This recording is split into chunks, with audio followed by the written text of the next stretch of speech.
Hi. So I've been talking recently about the habit that we might have of people pleasing, and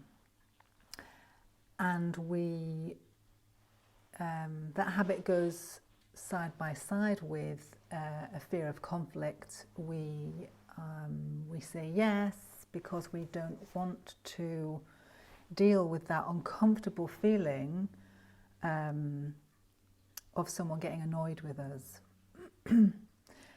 And so I've been thinking about how to explain this and how to stop people pleasing.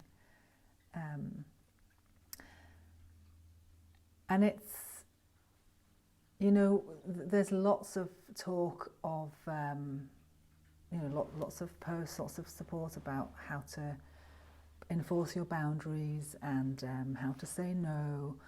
And that's all very well, but that comes from,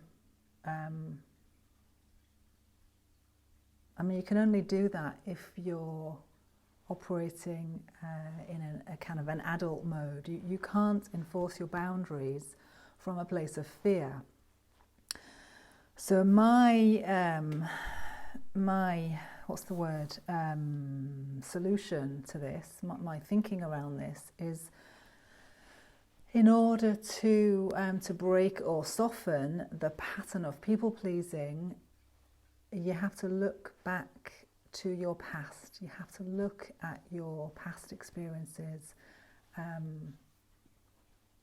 because that's where you'll find the reason, the cause, and once you know that, then you can start to work with it. So it's about looking back in the past in order to deal with your present habits of people pleasing, because especially when you've grown up with if you had a difficult childhood or you grew up in a dysfunctional family, you'll have a pattern of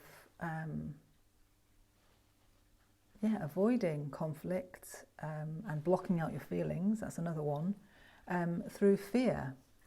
So before you can practice setting boundaries and stopping the people pleasing, you need to deal with that fear first, because that's your kind of your first response. That churning, that uncomfortable feeling that you get, that's fear. So dealing with that fear and soothing that younger part of you, that part of you that is so familiar and so traumatized by the difficult experiences that she had when, in the past. So soothing the fears of your younger self is where you start to deal with this people-pleasing pattern. And once you have, after soothing that fear of your younger self, then you can start to step into an adult place of, that's, I can say no, and all of the kind of the adult behaviours, the adult responses that are talked about around the tinterwebs. So I'll leave it there. It's about dealing with the fear from the past, which comes up in the present whenever those situations arise. I hope that was useful. Again, let me have any comments or questions. I would love to hear. Take care. Bye for now.